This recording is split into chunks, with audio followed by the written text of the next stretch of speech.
Game Awards dropped one of the biggest trailers for any Death Stranding fan, and that is the teaser trailer for DS2. With Death Stranding 2 as a working title, the second game released by Kojima Productions is a sequel to the original 2019 game, likely focusing on events happening years after the first game of the same name. With that in mind, let's hop in with the major takeaways from this trailer and what we may come to expect from the second installment in the hit franchise.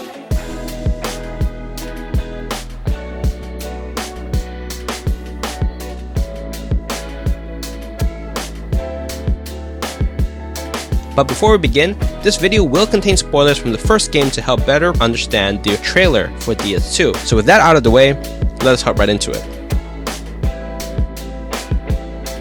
At the conclusion of the first game, Sam managed to release Lou from her BB pod, starting his own life with her in isolation from the rest of the UCA as he had originally planned at the very beginning of the game. The newest trailer shows this baby, now fully named as Louise on her bib, living in Sam's shelter. Based on the height and the hands showcased in the teaser, many have speculated that this places DS2 roughly about 2 years after the events of the first game, meaning that many of our previous connections in the first game are also likely to appear in the second game, either in the form of characters, technology, or just the entire backdrop of society in Death Stranding. It also seems that Lou's position as a BB may not be entirely over yet. The beginning of the trailer sees Fragile attempting to escape with Lou, only to crash with Lou seemingly succumbing to her wounds as she stops crying.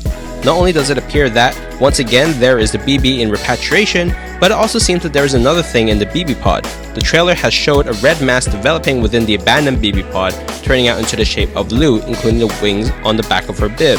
It seems that little baby Lou may potentially have abilities of her own, or is very much still tied to the beach despite the events of the first game, or this is another one of those nightmare scenes that we get in Death Stranding and this is just a total red herring.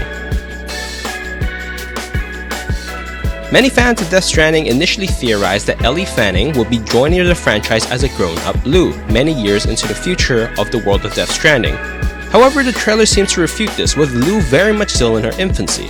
As of the Game Awards teaser, there are no further additions that have been made about what role Elle Fanning and Shioli Kutsuna will be playing in the franchise, perhaps something for another trailer in the future. Apart from newcomers, DS2 does bring back Sam, Bridges, and Fragile into the fold, seemingly with Fragile more in the protagonist seat than Sam. It's also important to note that the two have changed quite a bit since the first game, with Sam's years of service and repatriation catching up to him as his connection with the beach weakens.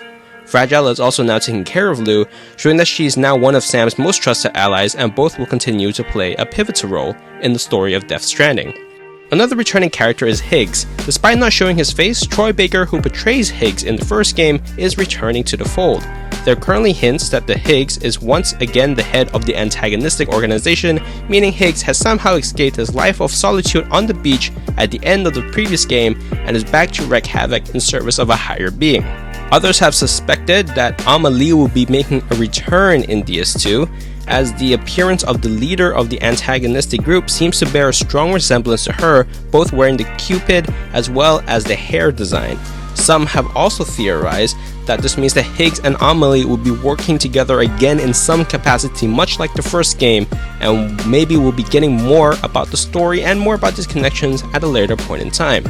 But however, as of this point in time, no other news have been given on other characters returning, such as Die Hardman or Lockney or Deadman, who are all central characters in the first game.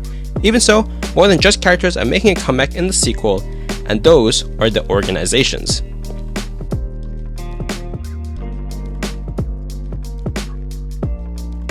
The teaser also showcases some of the new organizations within the Death Stranding universe. The first game largely included 4 major groups: Bridges, or the UCA, Fragile Express, Mules, and Homo Demons.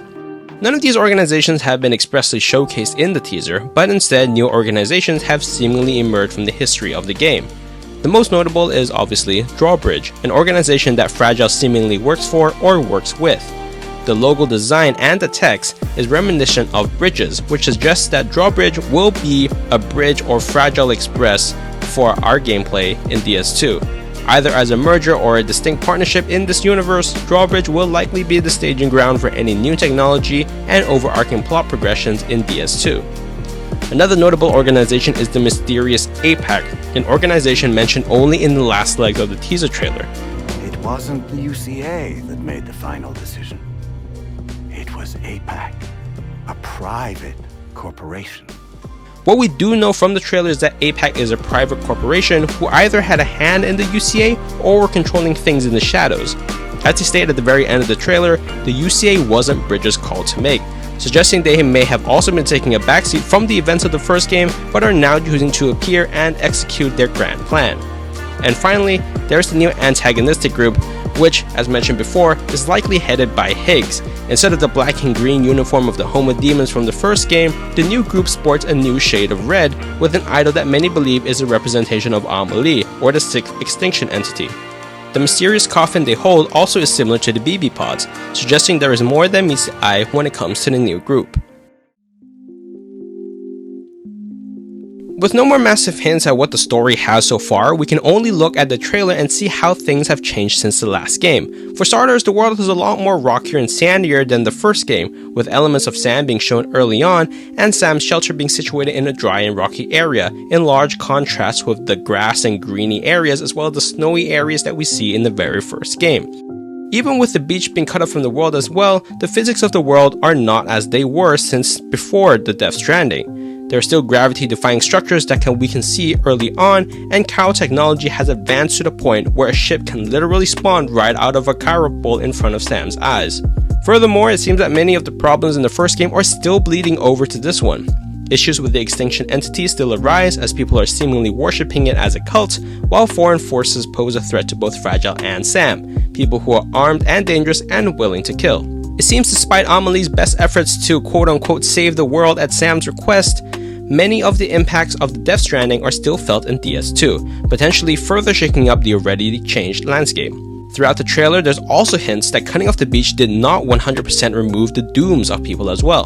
While Higgs' dooms have most certainly been removed by Amelie by the end of the first game, it seems that some people are still affected by it, notably Fragile, who exhibited what could be repatriation with black oil coming out of her eyes as opposed to her usual tears for her teleporting abilities. It seems those who have had abilities may be getting new ones, or a new force is affecting those who do have dooms, opening up new possibilities for abilities and character dynamics in DS2. There's definitely more information down the line for all the Death Stranding fans. As of right now, it's all just speculation, theories, and trying to know what else the trailer is hiding. But for now, it seems that we're in for a hell of a game that may be vastly different from the first game, both in the environment and the story. It's an exciting teaser, and the hype is already massively building for what is next for Kojima Productions. So what are your thoughts on this? Does DS2 seem appealing to you? Comment down below. But for now, I'm the Justin G Gamer, thank you all for watching, and I'll catch you in the next one.